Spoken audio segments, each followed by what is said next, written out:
কোটি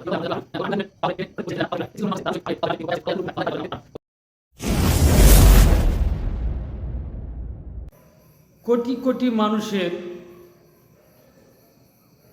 কান্না থেমে যায় যার গান শুনে। কোটি কোটি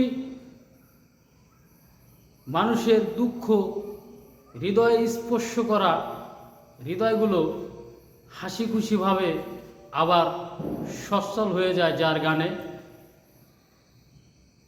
আবার কোটি কোটি মানুষের বিবেক নাড়া দেয় যার গানে, যার ফেসবুক পোস্টে, যার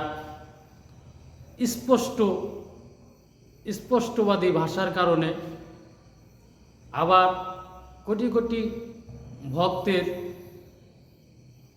মনে আনন্দ জায়গা করে নেয়, অনুভূতি জায়গা করে নেয় যার গানে। এই যে অপশনগুলো আমি বললাম,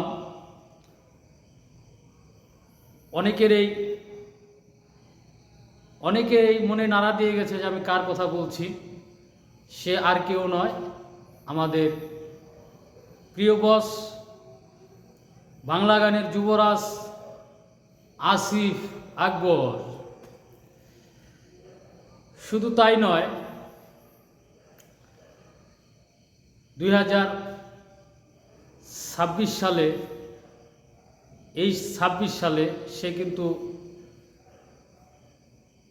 বাইরে বিভিন্ন জায়গায় কনসার্টে গেছে। আর এই যে একটা পিছনে যে একটা সরকার ছিল বিগত 17 বছর, অনেক শিল্পীরা যারা গান নিয়ে থাকে, গানই তাদের পেশা, অনেক শিল্পী কিন্তু আউট হয়ে গেছে, গান গাইতে পারেনি, কনসার্ট করতে পারেনি। কিন্তু একজন মানুষ, এই যুবরাজ আমাদের প্রিয় বস আসিফ আকবর, সে কনসার্ট করতে পারেনি ঠিক আছে, কিন্তু সে কিন্তু গান গাওয়া ছাড়েনি। এবং সময়ের পরিপ্রেক্ষিতে যেখানে যা বলার দরকার ছিল সে কিন্তু বলেছে, কাউকে ছাড় দিয়ে কথা বলেনি। আর সে সবসময় সত্যবাদী এবং সত্য কথা বলে, উচিত কথা বলে। সে কখনো অন্যায়ের পক্ষে থাকে না, ন্যায়ের পক্ষে থাকে। এজন্য হাজারো আমরা ভক্তবৃন্দ যারা আছে তাকে স্যালুট জানাই। তো আজকে সেই মানুষটার জন্মদিন। কি আপনারা কি একবারও তাকে জন্মদিন উইশ করবেন না?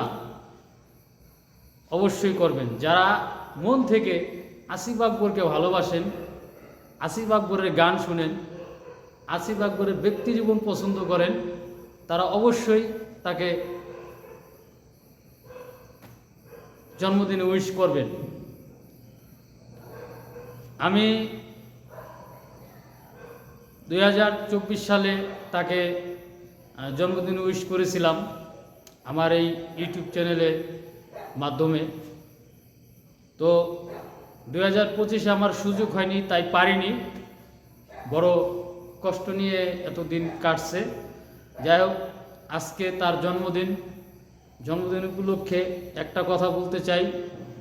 সবাই একটু একটা করে কমেন্ট করে যাবেন এবং শেয়ার করে দিবেন, যাতে তার আমার এই ভিডিওর মাধ্যমে না হোক, আমার মতো এমন অনেক ভক্তরা আছে আমার চেয়ে আরও স্মার্ট বা আমার চেয়ে আরও স্ট্রংভাবে তার জন্মদিন উইশ করবে।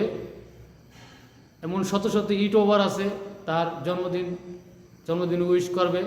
এবার তারপর আছে আপনার টিভি চ্যানেলগুলো, খবরপত্রে বিভিন্ন মাধ্যমে তার জন্মদিন উইশ করা হবে।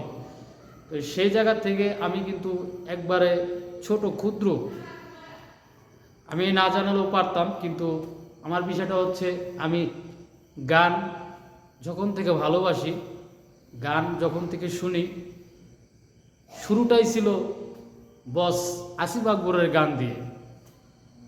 এখন আমি গুনগুন মোটামুটি গাই লিখি। এই সব কিছুর পিছনে একটা কারণ আসিফ আকবর। তাই প্রিয় বস আসিফ আকবর স্যার, আপনি যেখানেই থাকেন ভালো থাকেন। আমার অন্তরস্থল থেকে আপনার জন্য শুভকামনা রইল যে আপনি আবার একটি বছর ঘুরে নতুন বছরে পা রাখলেন। আপনার ফ্যামিলি, পরিবার পরিজন নিয়ে আপনি ভালো থাকবেন, সুস্থ থাকবেন, সবসময় এই দোয়াই করি। আর আপনার যে ভক্তরা আছে সবাই এই দোয়াটাই করে। পিছনের থেকে তো অনেকে অনেক কথা বলে, ঠিক আছে। মানুষ যখন একটু উপরে উঠে যায় তার কেরিয়ার নিয়ে, ঠিক আছে, ভালোর দিকে যায়, তখন কিছু নোংরা মনের মানুষ আছে, তারা ওই আমাদের কি যেন বলে, আমাদের বাংলাদেশের জাতীয় খেলা হাডুডু, হ্যাঁ, তখন হাডুডু খেলায় কিন্তু মেন পাও ধরে টেনে কোড়ের ওই সাইডে যাইতে দেয় না, পাও ধরে টেনে রাখে। তো কিছু কিছু নোংরা মনের মানুষ আছে, তারা অবশ্যই আপনাকে পা ধরে টানবে, কিন্তু কথায় আছে আল্লাহ যার চুল ধরে উপরে উঠায়, বান্দায় কি পারে পা ধরে তাকে নামাতে পারে না। তো সর্বদাই আপনার জন্য শুভকামনা। আপনি অবশ্যই গান করবেন। এখন ইদানিং যেই দায়িত্বটা পালন করছেন ক্রিকেটের বিসিবির যেই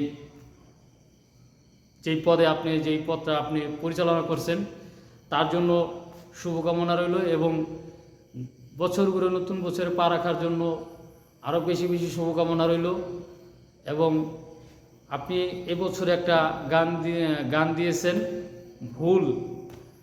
আসলে আপনার গান মানেই সুপারহিট। আপনার গান মানেই হাজারো ঘুমিয়ে থাকা হৃদয় জাগানো। আমার অন্তরস্থল থেকে আপনাকে স্যালুট। আপনি ভালো থাকবেন, সুস্থ থাকবেন, এবং আগামী দিনগুলোতে যেন এভাবে আপনার জন্মদিনে আমরা উইশ করতে পারি, আনন্দ করতে পারি, এবং আপনার জন্য দোয়া করতে পারি। এই সাহসটুকু আপনি আমাদেরকে দেবেন। ভালো থাকবেন, সুস্থ থাকবেন। আসসালামু আলাইকুম, আল্লাহ হাফেজ।